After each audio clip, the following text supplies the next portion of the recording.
ऐसे लोगों को अब हम आपको खुद ही एक मोर्चा लेके एक आम प्रेरक जो प्रेरक हित में काम करे उसके साथ मजबूती से काम करना है साथियों। हमें आपको खुद निर्णय लेना पड़ेगा। जहां तक आपके काम की बात है साथियों, जो काम प्रेरक ने किया वो काम शायद देश का कोई भी कर्मचारी नहीं कर सकता। साथियों, ऐसे लोगों को पढ़ाने का काम किया जो देश में एक कलंक निरक्षर लोगों को साक्षर करने का प्रेरकों ने काम किया साथियों। जहां तक प्रेरकों की बात, मानदेय 40 महीने का न मिलने के कारण बाद भी प्रेरकों ने लगातार काम किया, संघर्ष किया, आज भी अपनी मांगों को लेकर जूझ रहे हैं साथियों। इसलिए साथियों अभी सभी से निवेदन करेंगे कि किसी अब कोई राष्ट्रीय, क्योंकि चूंकि संगठन रहा नहीं, प्रेरक रहे नहीं, तो कोई राष्ट्रीय प्रदेश अध्यक्ष संरक्षक कोई नहीं है। इसलिए जहां भी जरूरत पड़े धरने में अधिक से अधिक संख्या में अभी सब लोग प्रताप करें और अपनी लड़ाई को, साथियों यह लड़ाई आम लड़ाई नहीं रह गई है, यह लड़ाई एक मान सम्मान की लड़ाई है साथियों।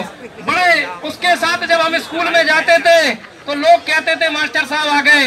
अब साथियों जब हम स्कूल में जाते हैं तो लोग कहते हैं कि मास्टर साहब कहाँ हुआ नौकरी का, अब दिखाई नहीं दे रहे, कहाँ चले गए मास्टर साहब। तो बड़ा मजाक एक समाज में रूप में बन गया साथियों। 2000 की बात नहीं थी नौकरी की, एक सम्मान की बात थी, जो सम्मान हमारा सरकार ने हमसे छीनने का काम किया। बताइए साथियों, हम कहते हैं हमें मानदेय, हमें नौकरी में वापस, बताइए जो हमने बहुमूल्य जीवन का समय, अब जो हमारी बहनें 45 साल की, कोई 50 साल के भाई यहाँ बैठे हैं, 60 साल के हो गए, बताइए क्या उनका जीवन का बहुमूल्य कीमत भाजपा सरकार वो समय लौटा सकती है? यदि लौटा दे, उस समय को वापस कर दे, तो नौकरी हम लोगों को कतई नहीं चाहिए साथियों।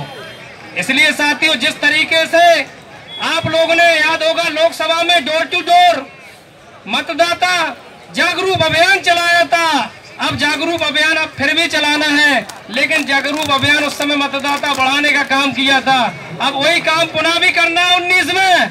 लेकिन इस भाजपा सरकार के खिलाफ एक सूत्री बंधकर पूरी जी जान ताकत से भाजपा सरकार को इस देश की राजनीति से हटाने का काम करना है।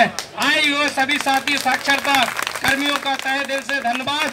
जय साक्षरता कर्मी, साक्षरता कर्मी जिंदाबाद, साक्षरता एकता जिंदाबाद, जय बुंदेलखंड।